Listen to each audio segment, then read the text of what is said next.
Good morning mga kuys, double check muna kayo sa tapakan dyan. Tapos, syempre, sisimulan natin tong araw na to ng may gana.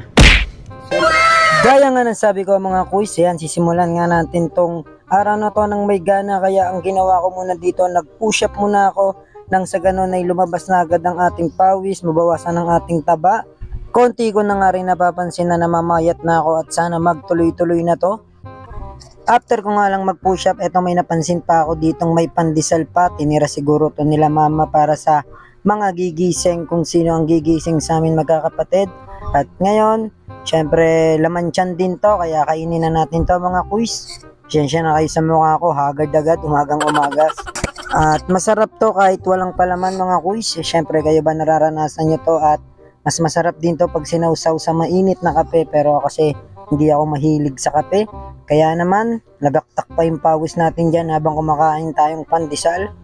At gaya nga ng sabi ko mga kuys, hindi ako mahilig sa kape, kaya malamig na tubig tayo dyan.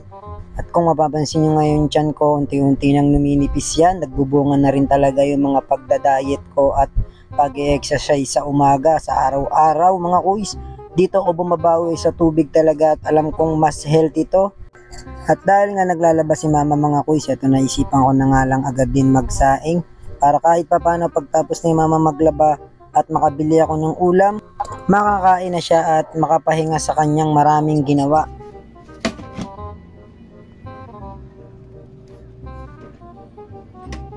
At ang dami nga dito dahil naglalaba nga si mama, yan ang dami nating tutupiin at tara umpisahan na natin yan.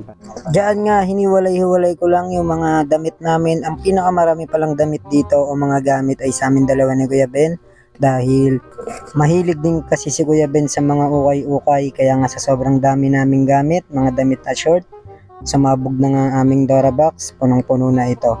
At yung mga parating pa namin mga jersey, ganon, mga liga, up and down yung mga uniforme, mga paggawa, mga ligang labas o sali kami sa mga liga, papagawa ulit jersey hanggang sa nadadagdagan mga kuys. At yung mga part na nga malalaking pajama at mga jacket dyan, ang mga long sleeve, ay kay Papa naman yon. Kung trabaho nila ni Kuya Dawin yun, magkasama sila sa work. Hiniwalay ko na rin dyan yung damit ng mga kapatid ko at ng mga ate ko. After kong tupiin, syempre kanya-kanyang lagay na yan sa mga kanya-kanyang Dora box. Naglalagay ko na nga yan at alam ko inayos to nila Aldo yung mga Dora box na to. Kung mapapansin nyo nga, may cable tie yan sa gilid.